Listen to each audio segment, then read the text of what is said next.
ज्वर निदान की सबसे पहले अपन बात करेंगे। तो उससे पहले अपन निदान स्थान की कुछ चीजें देखेंगे। तो सबसे पहले देखो, निदान स्थान की बात करें तो निदान स्थान को व्याधि संग्रह स्थान भी कहा जाता है और निग्रह स्थान भी कहा जाता है ना। ये सभी स्थानों से पहले अपन बात करेंगे तो ये इनकी अपन इनको देखेंगे, है ना, कौन से स्थान को क्या क्या कहते हैं। इनको हालांकि एक साथ भी लिख के बता देंगे, लेकिन जैसे जैसे अपन चलेंगे तो वैसे इनको अपन देखते रहेंगे तो याद हो जाएंगे। ठीक है, इसके बाद देखते हैं कि आचार्य चरक ने चैप्टर्स कितने बताए निदान स्थान में। तो आचार्य चरक ने 8 चैप्टर बताए हैं, भेल ने भी 8 बताए हैं निदान में, और काश्यप ने भी 8 बताए हैं। याद रखिएगा, भेचक शब्द जो है वो आप हमेशा याद रखिएगा, भेचक। और भेचक का मतलब होता है भेल, चरक और काश्यप। ठीक है, भेचक का मतलब भेल, चरक और काश्यप होता है। और इन तीनों को इसलिए याद रखना है क्योंकि जब इनके सूत्र स्थान की बात करते हैं तब उसमें भी समान ही आपको चैप्टर्स मिलेंगे। चिकित्सा स्थान की बात करते हैं उसमें भी सेम ही मिलेंगे। काफी जगह पे इसमें जो अध्यायों की संख्या जो है इन तीनों ने एक जैसी सी ही बताई है। ठीक है, इसके बाद बात करते हैं अष्टांग संग्रह की, अष्टांग हृदय की और सुश्रुत संहिता की। तो इनमें जो निदान स्थान में चैप्टर्स की संख्या है वो कितनी है, वो 16 है। तो भेचक में तो जो है वो 8 है और इन तीनों में कितनी है, 16 है। ठीक है, इसके बाद देखो, एक होती है कि निदान स्थान की स्थान का महत्व क्या है, इंपॉर्टेंस ऑफ निदान स्थान। तो ये है चिकित्सा स्वकार्य। ठीक है, ये पूछा जाता है, प्रश्न आता है कि निदान स्थान की क्या महत्व है, इसका इंपॉर्टेंस इसकी क्या है। तो वो है चिकित्सा स्वकार्य। और चिकित्सा स्वकार्य का मतलब होता है चिकित्सा में हेल्पफुल रहता है ना, इससे चिकित्सा क्या हो जाती है, आसान हो जाती है। ठीक है, चलिए, तो सबसे पहले अपन बात करते हैं ज्वर निदान की बात करते हैं। ठीक है, तो देखिए इसमें सबसे पहले लिखा है कि सर्वप्रथम ज्वर निदान की विवेचना इसलिए की गई है कि ज्वर सभी रोगों में प्रधान होता है। जैसा कि आचार्यों ने कहा है, देह इंद्रिय मनस्तापी सर्व रोग अग्रजो बलि ज्वर प्रधानो रोगाणाम उक्तो भगवता पुरा। कि कहा कि भाई देह इंद्रिय मन में ताप उत्पन्न करता है, सब रोगों में सबसे पहले उत्पन्न हो जाता है, और ज्वर ही क्या होती है, रोगों में क्या है, प्रधान होती है। ठीक है, ये बातें बताइए अपने को। देखो याद क्या रखना है, हालांकि ये अपन पढ़ चुके हैं, चिकित्सा स्थान में अपन ने देखा था। इसके बाद देखो आगे लिखा है, ये जो भगवता पुरा वाली जो लाइन है ना, ये आचार्य चरक ने बताई। आपको इतना ध्यान रखना है ना, इस पे याद क्या रखना उसकी बात करेंगे। ये किसने बताई, ये आचार्य चरक ने बताई है, जिसमें भगवता पुरा लिखा हुआ है। ठीक है, इतना याद रखना। इसके बाद देखो लिखा है, जन्म आदो निधने च एव परायो विशति देहिनम अतः सर्व विकाराणाम विकाराणाम आमयम राजा प्रकृतित है। ठीक है, जिसमें राजा याद रख सकते हो, या फिर जन्मादो निधने मतलब मरने की बात कौन करता है भाई, जो सर्जरी वाले आचार्य सुश्रुत क्या थे भाई, सर्जरी वाले थे। तो वो क्या मरने की आशंका किस में रहती है, ऑपरेशन हो रहा हो कोई सीरियस, तो उसमें ही तो भाई निधन उसी में तो आशंका रहती है। तो जन्म मरण की बात कौन कर रहे हैं, आचार्य सुश्रुत कर रहे हैं।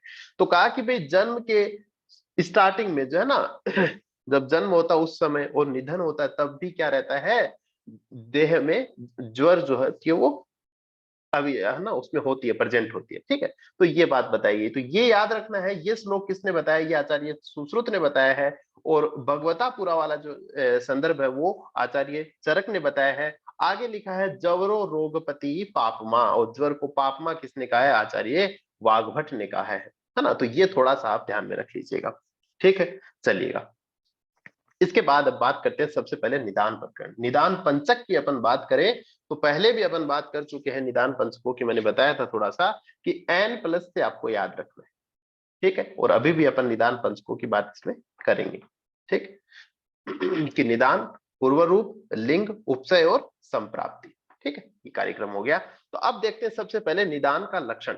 अब देखिए इसमें महत्वपूर्ण क्या है वो सारा देखेंगे। इसमें एक बात बता दूं आपको कि इसमें विमर्श जो होता है उसमें से भी प्रश्न पाए जाते हैं, है ना, विमर्श में से भी क्वेश्चन आपको देखने को मिलते हैं एग्जाम में। तो इसको अपन ध्यानपूर्वक देखेंगे। तो सबसे पहले कह रहे हैं कि यह खलु हेतु निमित्त आयतन कर्ता कारण प्रत्यय समुत्थानम निदानम इत्ते अर्थांतरम तत् त्रिविधम असातम में इंद्रियार्थ संयोग है, प्रज्ञा प्रादय है और परिणाम। ठीक है, तो 3 अपन ने हेतुओं की बात की थी, है ना। पहले भी अपन ने त्रिविध हेतु कौन कौन से होते हैं, पहले भी अपन ने याद की थी ये चीज। और यहाँ पे भी अपन देख रहे हैं 2 चीजें आपको याद रखनी है। पर्याय जो है यहाँ से प्रश्न आता है।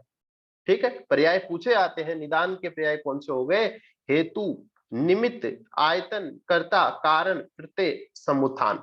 याद रखना है हनी आक का प्रश्न, ठीक है, हनी आक का प्रश्न 2-4 बार पढ़ोगे तो याद हो जाएगा, है ना, कि हेतु हो गया, निमित्त हो गया, आयतन और कर्ता हो गया, कारण हो गया और प्रश्न हो गया, प्रत्यय और समुत्थान। इसमें भी मैं बात करूं विशेष रूप से आप समुत्थान को याद रखिएगा, है ना, ये ज्यादा इंपॉर्टेंट है। चलिएगा, तो ये सब समुत्थान, निदान, ये सब क्या है, एक ही अर्थ के बोधक है। हेतु 3 प्रकार का होता है, असातम्य, इंद्रियार्थ संयोग, प्रज्ञा, अपराध और परिणाम। भाई 3 कारण हो सकते हैं किसी भी रोग के उत्पन्न होने का, ठीक है, तो ये बता रहा है।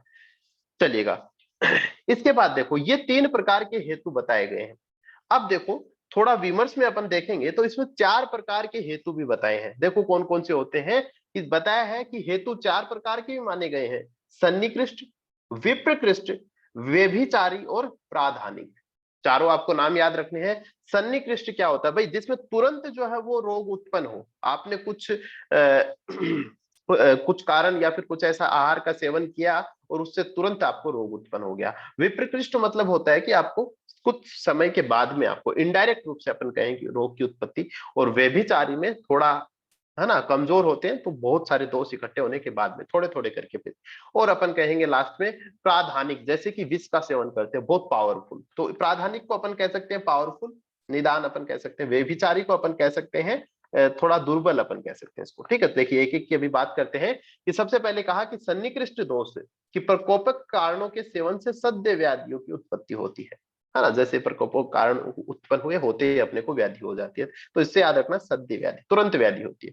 विप्रकृष्ट की बात करते हैं तो हेमंत ऋतु में संचित कफ वसंत में कफ जन्य रोग कारक होता है, ठीक है। तो हेमंत ऋतु में मान लीजिएगा कफ संचित हुआ, और वो कफ कफ जन्य रोग कब उत्पन्न करेगा, वसंत में उत्पन्न करता है, मतलब फेवरेबल सिचुएशन आने पे।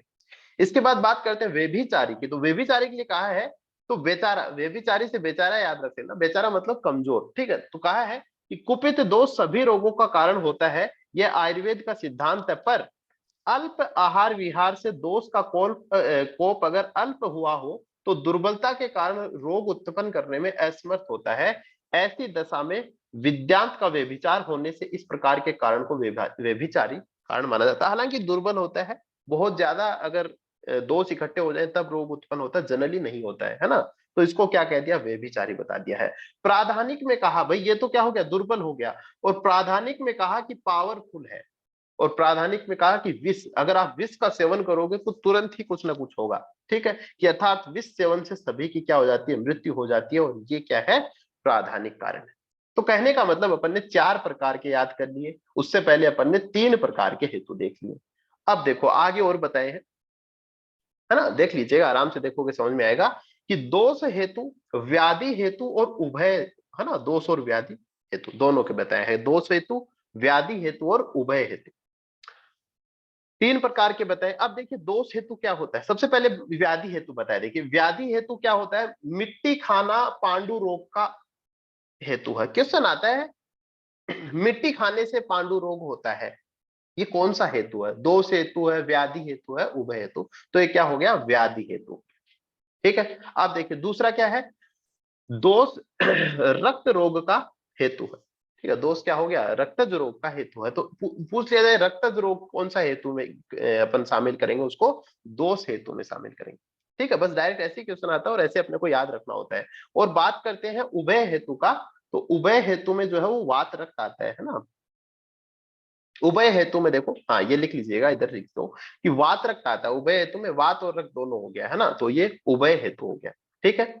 तो वात रक्त हो गया, ठीक है। इसके बाद देखिएगा ये अपन ने 3 प्रकार के देखे, तो 3 प्रकार के पहले भी देखे थे, असातम्य में इंद्रियार्थ संयोग, प्रज्ञा, अपराध और परिणाम, और 3 प्रकार के ये हैं, दोष हेतु, व्याधि हेतु और उभय हेतु। इसके बाद देखो 2-2 प्रकार के और आएंगे, 2 प्रकार के बताए हैं। देखिए उत्पादक व्यंजक भेद से वही हेतु 2 प्रकार का होता है।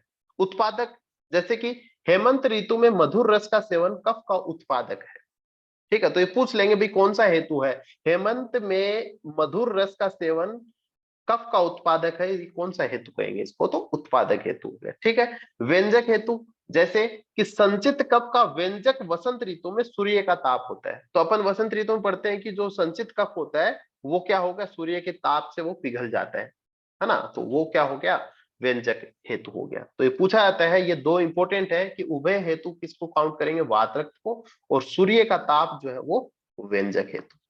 ठीक है, इसके बाद देखो दो और फिर से डिवाइड किए गए हैं।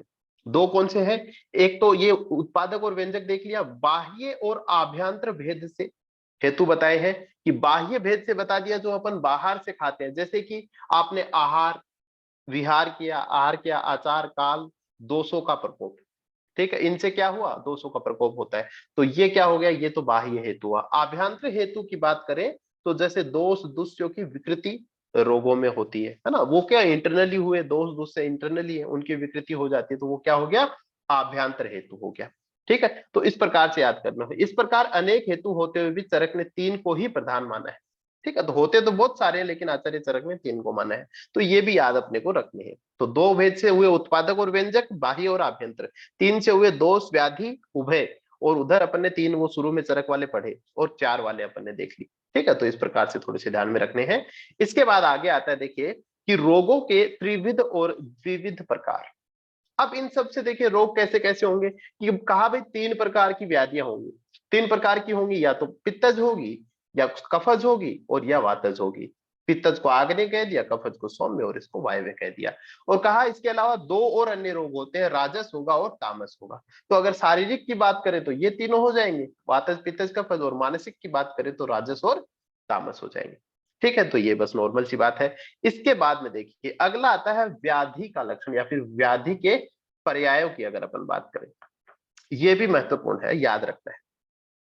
ठीक है, तो पहले अपन ने निदान के पर्याय देखे, ठीक है, व्याधि के पर्याय देखे, और अभी एक पर्याय और देखेंगे अपन। ठीक है, देखिए व्याधि के हैं कि व्याधि आमय गद आतंक यक्ष्मा ज्वर विकार और रोग। अब देखो इसमें व्याधि को ज्वर बोलते हैं, ये अपन सुनते आते हैं, विकार भी बोलते हैं, रोग भी बोलते हैं। तो विशेषता याद रखना, यक्ष्मा भी याद हो जाता है अपने। ठीक है, आमय गद और आतंकी, ये थोड़ा इंपॉर्टेंट है इसमें। ठीक, तो देखिएगा कि व्याधि ने आम खाया, या फिर व्याधि में आम खाया, तो गुद में आतंक हो गया, या फिर आतंक मचा। ठीक है, तो ये इससे याद हो जाएगा, आम से आमय याद हो जाएगा, व्याधि है ही, और गद हो जाएगा और आतंक हो जाएगा। ठीक है, ये विशेषता याद रखिएगा, बाकी जो है वो याद हो जाते हैं। ठीक है, तो इसके जो पर्याय हैं वो भी अपने को थोड़े ध्यान में रखने हैं। इसके बाद देखो आगे अपन एक एक करके अपन जो निदान पंचक है वो अपन पढ़ते हैं। ठीक है, देखिए सबसे पहले आता है निदान पंचक में, याद रखना है अपने को n+, है ना, n+ से आप निदानों के पांचों नाम आपको याद हो जाएंगे। ठीक है, सबसे पहले याद करते हैं कि निदान पंचक जो है वो कहां पे बताया है, निदान स्थान के पहले चैप्टर में बताया है। और पूछा जाए कि पंच अवयव, है ना, मैं जब सूत्र स्थान का अपन अंतिम अध्याय पढ़ रहे थे तब भी पंच अवयव की बात आई थी। तब भी अपन ने कहा था कि जब अनुमान प्रमाण पढ़ते हैं अपन तब अपन बात करते हैं, और अनुमान प्रमाण सूत्र चरक सूत्र 11 में पंचअवयव की बात अपन देखते हैं। ठीक है, तो उस समय पंचअवयव क्या काम आते हैं, अपनी बात किसी को समझानी होती है, तो उस समय पंचअवयव की अपन ने बात की थी। पंच पंचक जो है वो अपन ने सूत्र स्थान 8वें चैप्टर में अपन ने पढ़ा है, इंद्रिय उपक्रमणीय अध्याय, पंच पंचक अपन उसमें पढ़ते हैं। ठीक है, तो पंच पंचक, पंचअवयव और निदान पंचक, तीन चीजें हैं। ठीक है, तीनों के रेफरेंस याद होने चाहिए। इसके बाद देखिएगा निदान पंचक की बात करते हैं, तस्य उपलब्धि, तस्य उपलब्धि किसकी उपलब्धि, रोग की उपलब्धि की बात हो रही है, कि तस्य उपलब्धि निदान पूर्व रूप लिंग उपसय और संप्राप्ति। ठीक है, इस प्रकार बताए रोग ज्ञान रोग ज्ञान निदान पूर्व रूप लिंग उपसय संप्राप्ति से होता है। ठीक है, इतना ही ध्यान रखना है। इसके बाद देखिए आगे चलते हैं अपन, एक लाइन आती है संक्षिप्त है क्रिया योगो निदान परिवर्जन है। बहुत बार मैं बता चुका हूं कि आचार्य सुश्रुत उत्तर तंत्र के पहले अध्याय में ये बात बताते हैं। ठीक है, कि संक्षेप में बात करें तो निदान परिवर्जन ही क्या है, चिकित्सा है। और ये बताते कब है, जब नेत्र रोगों की बात कर रहे होते हैं उस समय बताते हैं, लेकिन ये अप्लाई जो है वो हर जगह होता है। ठीक है, देखिए अब सबसे पहले बात करते हैं, पूर्व रूप की बात करते हैं, कि रोगों में साध्य असाध्य निर्णय के लिए इसकी आवश्यकता पड़ती है। किसकी आवश्यकता पड़ती है, पूर्व रूप की। ये साध्य है या फिर असाध्य है, प्रश्न पूछ लिया जाता है कि रोगों में साध्य असाध्यता का निर्णय के लिए निम्न में से किसकी आवश्यकता पड़ती है, इन पांच में से चार ऑप्शन डाल देते हैं। ठीक है, तो ध्यान रखना है। इसी प्रकार रूप की बात आती है, रूप को लिंग या लक्षण भी कह देते हैं, कि ये अपन पढ़ भी चुके हैं पहले कि हेतु पूर्व रूपाणी रूप अल्पानी यस्य व न च तुल्य गुणी दुष्य न दोष प्रकृति भवेत, है ना। ये अपन ने देखा है कि हेतु पूर्व रूप रूप अल्प हो, दोष वातादि दोष दुष्य तुल्य गुण वाले नहीं हो। और इसके अपन एक्सेप्शन भी देखते हैं, है ना। दोष का तुल्य गुण वाला एक्सेप्शन अपन देखा हुआ है, दुष्य का अपन ने देखा हुआ है, याद कर लीजिएगा कौन होता है ना। प्रकुपित दोष मनुष्य की प्रकृति का न हो तो रोग क्या होता है, साध्य होता है। तो ये साध्य असाध्यता अपन ने देखी थी ना, तो वहीं पे जो है ये सारा आपने देखा था ये श्लोक में। ठीक है, चलिएगा, ये रूप की बात हो गई। इसके बाद आता है उपसय। उपसय देखिए ये इंपॉर्टेंट है थोड़ा सा।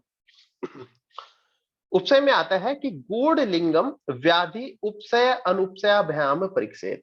ये जो श्लोक है ये अपन विमान स्थान के चौथे अध्याय में अपन देखेंगे। कह रहा है कि जिस व्याधि का लक्षण छिपा हो, गूढ़ लिंग हो, है ना, दिखाई नहीं दो, उसकी परीक्षा अपन उपसय और अनुपसय के द्वारा करते हैं। ठीक है, तो ये उपसय की बात आ गई। ठीक है, इसके बाद देखो, अब जो है ये मोटी मोटी चीजें आ गई है। इसके बाद देखो अपन पढ़ते हैं एक एक करके, अपन देखते हैं। सबसे पहले बात करते हैं निदान कि तत्र निदानम कारणम उक्तम अग्रे। ठीक है, कि इस पांचों में निदान कारण को कहते हैं, यह पहले कह चुके हैं ना, ये बात अपन पहले कह चुके हैं, तो ये नहीं है। इसमें देखो याद अपने को क्या क्या करना है कि दोष और दुष्य क्या होते हैं, आभ्यंतर निदान होते हैं। ये अपन पढ़ चुके हैं ना पहले, है ना। दोष और दुष्य क्या होते हैं, आभ्यंतर हेतु या फिर निदान होते हैं। ये हो गया। इसके बाद देखो अब आती है यहाँ पे, देखिए वंगसेन हुए एक, और वंगसेन ने एक बात बताई कि येन आहार विहारेण रोगाणाम उद्भवो भवेत क्षयो वृद्धिश्च दोषाणाम निदानम ही तद उच्यते। कि कहा कि ये आहार विहार, कि जो आहार विहार रोगाणाम उद्भव, रोगों को उद्भव करे या फिर रोगों को उत्पन्न करे, क्षयो वृद्धिश्च दोषाणाम, दोषों की क्षय या फिर उनकी वृद्धि करे, उसी को क्या कहते हैं, निदानम ही तद उच्यते, उसी को निदान कहते हैं। अब पूछ लिया जाता है कि ये वाली जो परिभाषा है निदान की किसने दी है, तो वंगसेन ने दी है भाई।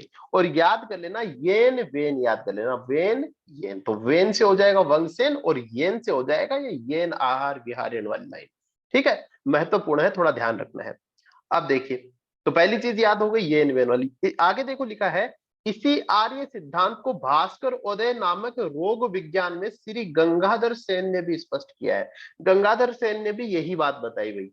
और कौन सी अपनी पुस्तक में, भास्कर उदय में। तो पूछ लिया जाता है भास्कर उदय के रचनाकार कौन है। ठीक है, तो यहाँ पे लिख लीजिएगा कि भास्कर उदय जो है वो किसने बताई, भास्कर उदय गंगाधर सेन ने बताई। ठीक, और उसमें जो है यही वाली बात बताई है। बस इतना ध्यान रखना, भास्कर उदय के रचनाकार कौन। ठीक है, इसके बाद देखो आगे लाइन आती है, सर्वेसाम एव रोगाणाम निदानम कुपिता मला। ठीक, तो ये जो यहाँ पे ध्यान रख लेना है, बात वही है कि सर्वेसाम एव रोगाणाम निदानम कुपिता मला। तो ये जो है जो जितने भी रोग हैं, है ना, उन्हीं को जो है उत्पन्न कर रहा है ना, मलों को कुपित कर रहा है। ठीक है, तो वो इसी को क्या बोल दिया, निदान बोल दिया। लेकिन याद आपको ये इतना पूछा जाएगा कि ये लाइन जो है वो कही किसने है, तो ये मल से आप मलवा याद रख लेना बस। ठीक है, मल से मलवा याद रखना, और वा से क्या हो जाएगा, वाग्भट हो जाएगा। ठीक है, ये आचार्य वाग्भट ने कही है। इसके बाद देखो फिर से वही बात आती है, सर्वेशाम व्याधि की सभी व्याधियां वात पित्त श्लेष्मणम एवं मूलम, कि इनका क्या है, सभी व्याधियों का मूल क्या है, वात पित्त और कफ है। तो मूल कौन बताते हैं, मल तो कौन बता रहे हैं, आचार्य वाग्भट, और मूल की बात कौन कर रहे हैं, आचार्य सुश्रुत। ठीक है, तो यहाँ पे कितनी बातें याद हुई कि जो येन वाली लाइन है वो तो वेन बताते, वंगसेन बताते, भास्करोदय की रचनाकार गंगाधर थे। सर्वेशाम रोगोणाम निदानम कुपिता मला, सभी रोग किससे होते, कुपित मल के कारण होते हैं। ठीक है, तो ये क्या कह रहा है कि मलवा जो है वो वाग्भट वाली बात हो गई। यही बात दोषों में बता दी है, मूल वाली बात जो है वो आचार्य सुश्रुत ने बताई। ठीक है, तो इस प्रकार से आप थोड़ा जो है इसको ध्यान रखें, है ना, इंपॉर्टेंट है। अच्छा एक चीज और है, हाँ एक चीज और ध्यान में रखें, यहाँ पे थोड़ा काल याद रखेंगे। वंगसेन की बात आई, यहाँ पे लिख लीजिएगा कि दलहन 12 वंग खाके सो गए, दलहन 12 वंग खाके सो गए, इनका काल याद रख लीजिएगा। दलहन, वंगसेन और सोढल, इन तीनों का जो काल है वो कौन सा है, 12वीं शताब्दी है। ठीक है, ये आप थोड़ा याद रख लीजिएगा। ठीक है, लाइन लिख लीजिएगा।